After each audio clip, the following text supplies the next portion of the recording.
There's something happening in this. We can't find her. She's missing right now. And she hit her head on the cars the other night real hard. We all talked to her. She just wasn't right. I'm just worried because of that head injury. She just was not Nancy. Oh, jeez. Oh, my God. Officer Leo Beckett pulled his patrol car onto the quiet suburban street, feeling that something was off before he even stepped out. The neighborhood was usually perfect, but as he looked at Clara Henderson's house, a small chill ran down his spine. Her garage door stood wide open, exposing the empty space where her car should have been. For a woman like Clara, who was famous for her strict routines and careful habits, leaving the house wide open was like a silent scream for help. Marcus Pyle, a concerned neighbor, was already waiting on the sidewalk. He looked worried, shifting his weight from side to side as Leo approached. Marcus explained that he had seen the garage door open the night before and again this morning. He knew Clara never did things like that. Usually, even when she just went to the curb to check the mail, she would lock every single door. Leo walked toward the house, his eyes scanning for any sign of a struggle. He stepped through the open garage and into the home. Inside, the air felt still. The house was mostly clean, though maybe a little less tidy than Clara normally kept it, which was the first real clue that something had changed in her life recently. There were no broken windows and no signs that anyone had forced their way inside. It didn't look like a crime scene yet, but it certainly didn't look like a happy home. As Leo spoke more with Marcus, a darker picture began to form. Marcus mentioned that Clara had a bad fall a few days ago on Wednesday. Ever since that hit to her head, she hadn't been herself. She was slurring her words, almost as if she were having a stroke. Friends had tried to get her to see a doctor, but she had refused, insisting she was fine. Now, she was gone, and her empty house offered no answers about where she might have driven her white GMC Terrain. Leo looked at the piling mail and the open door, realizing that whatever had happened to Clara, she wasn't in her right mind when she left. The welfare check was over, a much more dangerous search was about to begin. Clara's house was quiet, but the air felt heavy with a secret that only she truly knew. A few days before she disappeared, on a chilly Wednesday morning, Clara had gone out to her driveway to check the mail. It was a simple task she had done thousands of times, but this time, her foot slipped. She fell hard, her head striking the pavement with a sickening thud. When she finally pulled herself up, the world looked different. Her vision was blurry, and her thoughts felt like they were moving through thick mud. When her friend Julie called later that day, Clara's voice was strange. She was slurring her words, talking in a way that Marcus later described as almost like she had a stroke. Julie was frightened and begged Clara to see a doctor immediately. She even told Clara to look at her own eyes in the mirror to see how wrong they looked. But Clara was a proud woman who hated making a fuss. She brushed off the concerns, insisting she was just a little tired from the fall. She refused to call the doctor's office or let anyone take her to the hospital. To Clara, admitting she was hurt felt like admitting she was losing her independence. She kept the pain and the confusion to herself, acting as if everything were normal. By Thursday morning, the Wednesday secret had become a ticking time bomb. Clara was still dizzy and disoriented, her brain struggling to process where she was or what she was doing. Despite the warnings from her friends and the mounting pressure in her head, she grabbed her keys and walked out to her white GMC Terrain. She had decided to go to the casino, a place of bright lights and noise that her injured mind was in no condition to handle. She drove away from the safety of her home, hiding a medical emergency that would soon lead her into the heart of a frozen wilderness. With Clara still missing, Robert decided to take action and try to track her down himself. He knew she had been talking about going to the Little River Casino, so he pulled out his phone and called them. He put the call on speakerphone so Officer Beckett could hear everything. Robert's heart was pounding as he waited for someone to pick up, hoping that Clara was just sitting at a slot machine, totally unaware that everyone was looking for her. "I'm looking for Clara Henderson," Robert said when a worker finally answered. He explained that she was a regular and might be there right now. He waited in silence, clutching the phone tightly. He imagined her sitting in her favorite chair, maybe winning a small jackpot, and laughing about how worried they all were. He thought to himself that he didn't know how someone could get so lucky, and he hoped that luck was still with her. But the answer from the casino wasn't what they wanted to hear. The worker told Robert that they couldn't find her on the floor immediately and would have to call him back after checking their records more carefully. The hope that had filled the room just a moment ago started to fade away. If she wasn't at the casino, where could she be? Suddenly, another neighbor walked up to the group in the driveway. He looked confused and told them that he had seen Clara earlier that morning. He said he saw her walk to the mailbox around 10:30 a.m. and then drive away. He even pointed out that there was still mail sitting in her box, which he thought was very weird. This new information made Officer Beckett pause. If the neighbor really saw her this morning, then she hadn't been gone for very long. It gave them a tiny bit of hope that she was still nearby. However, Clara's close friends weren't convinced. They kept thinking about that terrible head injury and how she just was not Clara the last time they spoke. The casino ghost was still out there somewhere, and the clock was ticking. As Officer Beckett continued his work in the driveway, a second neighbor named Jamie stepped forward with a story that changed everything. She told the group that she had seen Clara's garage door open on Thursday morning, Thursday night, and again on Friday morning. Jamie was certain about what she saw, and her words seemed to provide a clear timeline of when Clara had left the house. This information gave the team a sense of relief. If Jamie saw Clara at the mailbox on Friday morning, it meant she had only been gone for a few hours. Officer Beckett began to think that maybe Clara was just taking a long trip or had simply forgotten to close her door in her confused state. The search didn't feel as desperate because they believed they were only a little bit behind her. However, there was a major problem that no one realized yet. Jamie was mistaken about the days. Because every day in the quiet suburb looked the same, she had confused Friday with Thursday. She hadn't actually seen Clara on Friday morning at all. By trusting this confused witness, the police and the family believed they had plenty of time to find Clara. In reality, Clara had already been missing for over an entire day. She wasn't just around the corner or at a nearby store, she was already deep into a dangerous situation while her rescuers were following a timeline that didn't exist. This honest mistake by a well-meaning neighbor would later nearly cost Clara her life, as it kept the police from realizing just how much danger she was truly in. The situation grew more tense as the sun began to set. Officer Leo Beckett knew that the fastest way to find Clara was to track her cell phone. If he could get a GPS location, the search would be over in minutes. He grabbed his radio to contact dispatch, hoping for permission to ping her phone. However, he quickly ran into the wall of legal limits. In the state of Michigan, the police cannot just look at a person's private phone location whenever they want. Even though Clara had a head injury and was acting strangely, the law required proof that her life was in immediate danger. Beckett explained to the worried neighbors that they weren't at that point yet. To the law, Clara was an adult who had the right to go AWOL or simply not answer her phone if she didn't want to. "We need to prove that if this phone call doesn't happen, she's most likely going to die," Beckett said, his voice showing his own frustration. Since they didn't have proof of a crime or a medical collapse, they couldn't violate her rights to get that data. Every time they tried calling Clara's number, it went straight to voicemail, leaving them with no way to know where she was. Because of these legal limits, Beckett had to move to the next best thing. He couldn't use technology to find her, so he had to use the eyes of every officer in the area. He put out a county-wide alert, telling everyone to watch for Clara's white 2024 GMC Terrain. The high-tech search was blocked, and all they could do now was wait and hope an officer on the road would spot her before it was too late. Officer Leo Beckett spent the next several hours coordinating a massive effort to track down Clara's white 2024 GMC Terrain.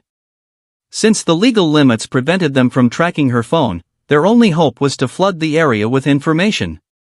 Beckett officially issued a BOLO, which stands for Be on the Lookout, for the entire county. This meant that every single officer on duty received a notification on their computer and radio with a description of the car and Clara's Michigan license plate. The plan was simple but required everyone to be alert. Officers were told that if they saw the vehicle, they were to stop it immediately, check on Clara, and make sure she was okay. Beckett also made sure the alert was sent to license plate readers throughout the region. These high-tech cameras are mounted on police cars and traffic poles to automatically scan every car that passes by, looking for a match to a missing person's vehicle. Despite the wide net they had cast, the air in the police station remained heavy. Beckett knew that Clara's head injury meant she might not even realize she was being looked for. She could be parked in a busy lot or driving down a main highway, completely invisible in the sea of weekend traffic. All the police could do now was wait for a hit on one of the cameras or for an officer to spot the white SUV among the thousands of other cars on the road.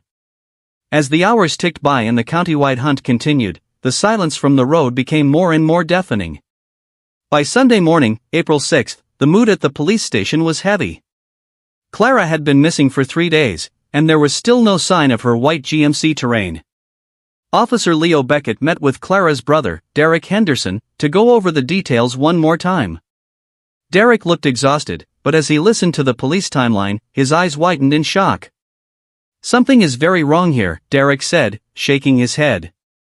He explained that the neighbor, Jamie, must have been mistaken about seeing Clara on Friday morning.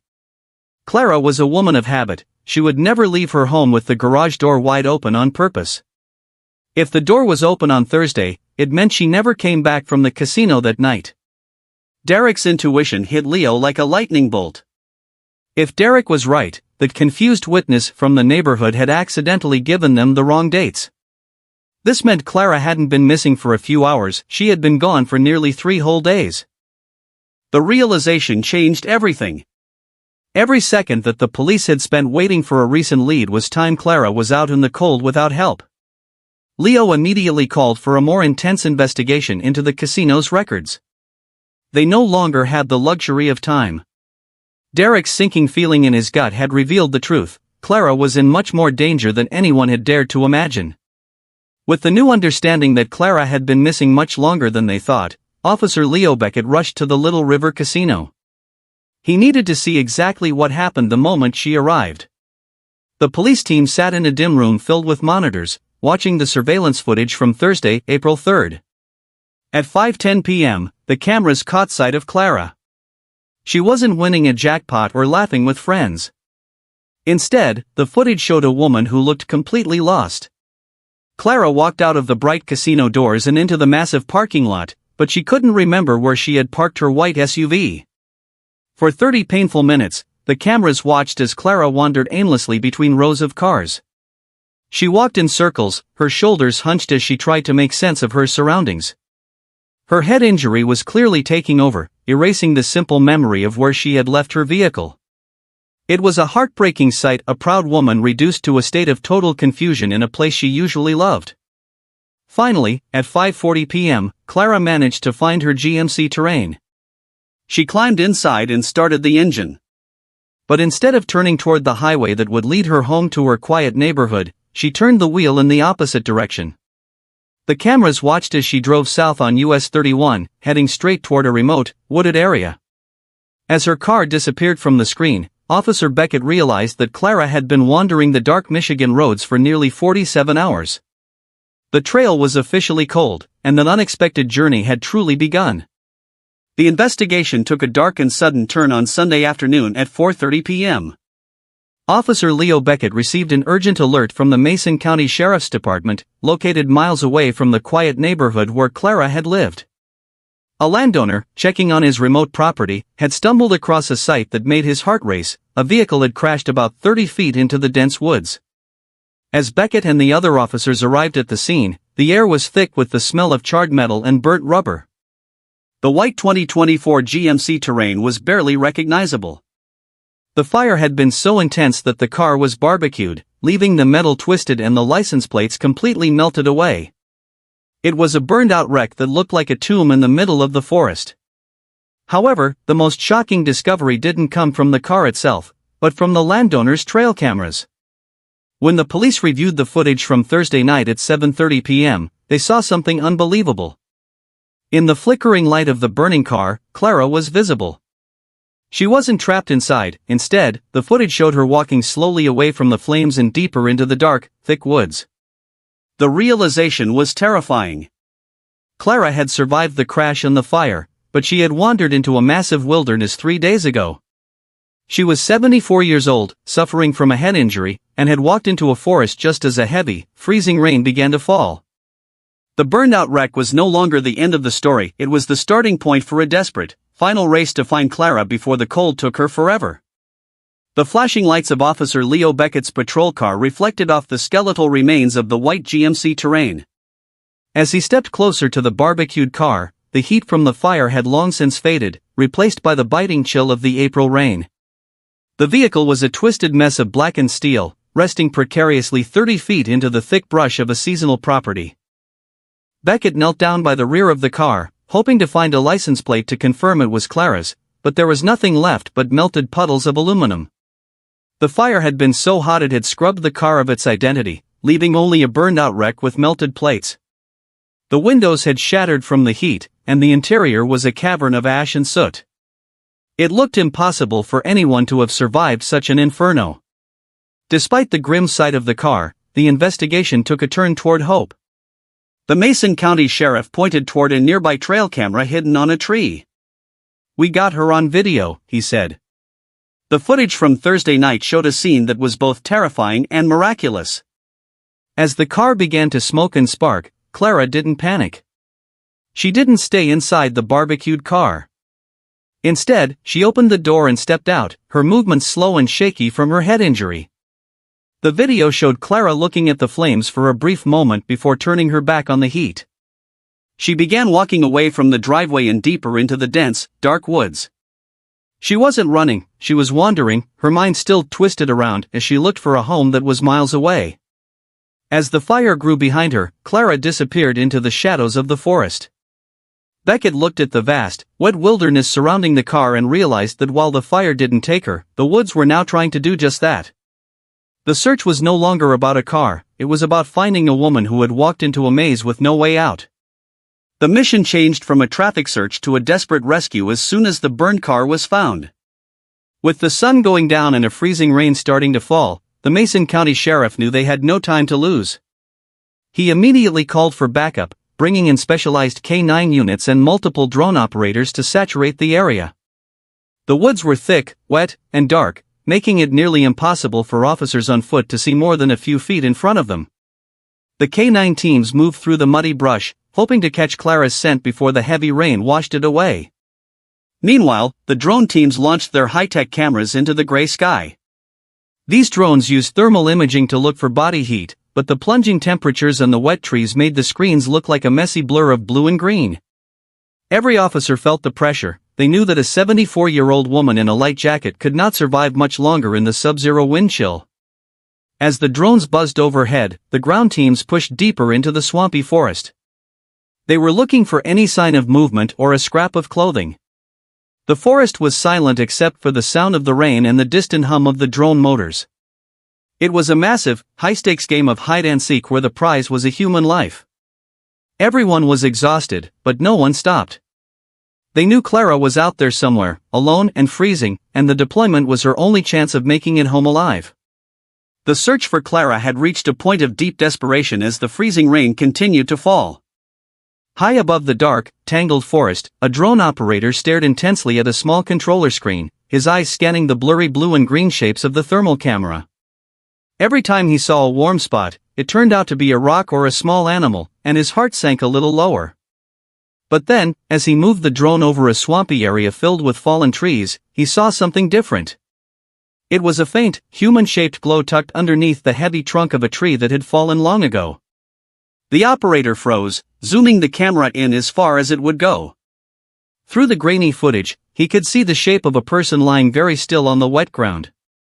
He quickly radioed the ground teams, his voice shaking with excitement. "I think I found her. I have a possible person lying in the woods." Officer Leo Beckett and the other searchers scrambled through the thick mud, following the coordinates from the drone. They moved as fast as they could, tripping over roots and pushing through thorny bushes.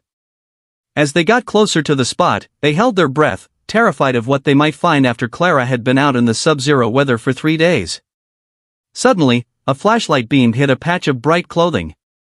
One of the officers shouted, "Here she is." Underneath the old tree, mostly hidden from the wind and rain, was Clara. This was the drone breakthrough everyone had been praying for. In a forest so big and dark, it was truly a miracle that the tiny camera in the sky had spotted her. The search was finally over, but the fight to save her life was just beginning. As the officers pushed through the thick, muddy brush, the silence of the woods was broken by the crackle of their radios. Following the drone's precise coordinates, Officer Leo Beckett and his team finally reached the spot underneath the massive fallen tree. Their flashlights cut through the dark, wet shadows, revealing a small, still figure huddled on the ground. Beckett felt a rush of fear, wondering if they were too late, but as he knelt down, he saw Clara's eyes open. Nancy, one of the officers, called out, momentarily using her given name in the excitement of the discovery. To everyone's incredible relief, she looked up at them and began to speak. Despite being out in the freezing rain for 3 days, she was awake and aware of her surroundings. "I've been cold for days," Clara whispered, her voice shaky but clear. The relief in the woods was so strong it was almost like a physical wave. The searchers, who had spent hours fearing they would find a tragedy, were now looking at a miracle. Clara was shivering violently, her body exhausted from the sub-zero temperatures, but she was alive. Beckett checked her for injuries, and while she said she wasn't hurt, her confusion from the head injury was still very much there. She seemed to recognize that help had arrived, even if she didn't quite understand how she had ended up under a tree in the middle of a swamp. The officers quickly called back to their boss to deliver the best news of the week: "We found her. She's alive." The race against the clock was over, and the mission now turned to getting her safely out of the forest. As the officers crouched beside her in the mud, the true weight of the situation became clear. Clara was finally safe, but she was still very confused. She looked up at the rescue team with wide, tired eyes and admitted, "I've been cold for days." Even though she was talking, she didn't know where she was or how she had gotten there. The officers asked if she knew how to get home, but Clara's head injury made it impossible for her to remember. She looked around at the dark trees and the swampy ground and sadly said, "I can't find my house." To her, the forest felt like it should be her property, but nothing looked familiar anymore. She even mentioned that she had dropped her phone while trying to call for help, but in the darkness and the rain, she couldn't find it to dial for Bob. It was a heartbreaking reality. Clara had been trapped in a frozen reality just a short distance from the road, but in her mind, she was miles away in a place she didn't recognize. The heavy rain and the freezing temperatures had made her body go numb, and the hit to her head had made her mind go blank. She told the officers about how she had tried to get up and walk toward what she thought was a house, but she had tripped over something and hurt her hip. She had been stuck there, unable to move and unable to think clearly, waiting for a rescue that she wasn't even sure was coming. The rescue team knew they had to move fast, but the terrain was their biggest enemy. Because of the thick brush and the swampy ground, a standard ambulance stretcher could never reach Clara's location deep in the woods. To solve this, the officers prepared a mega mover, a specialized heavy-duty tarp with handles designed to carry patients through areas that are impossible for vehicles to enter. Gently, the officers shifted Clara onto the mover, making sure to protect her injured hip. "We're going to get something to help you," Officer Beckett told her, trying to keep her calm as the team gripped the handles. It took a team of nearly 10 people to lift her and begin the difficult trek back toward the clearing. They moved slowly, stepping over fallen logs and navigating through the mud while the drone continued to watch from above to guide their path. The physical strain was immense. The officers had to take breaks, their breath visible in the freezing air, but they refused to stop for long. As they carried her, Clara remained confused, even asking if the officers had found her phone or the money she had won at the casino. "You've got one heck of a story," one officer told her, trying to keep her spirits up as they finally reached the edge of the woods. Waiting at the road was a police SUV, as the ambulance still couldn't make it all the way to the trail's end. The team carefully loaded Clara into the back of the vehicle to transport her the final distance to the main road. As the SUV pulled away toward the waiting paramedics, the officers radioed the final confirmation: "We found her. She's alive."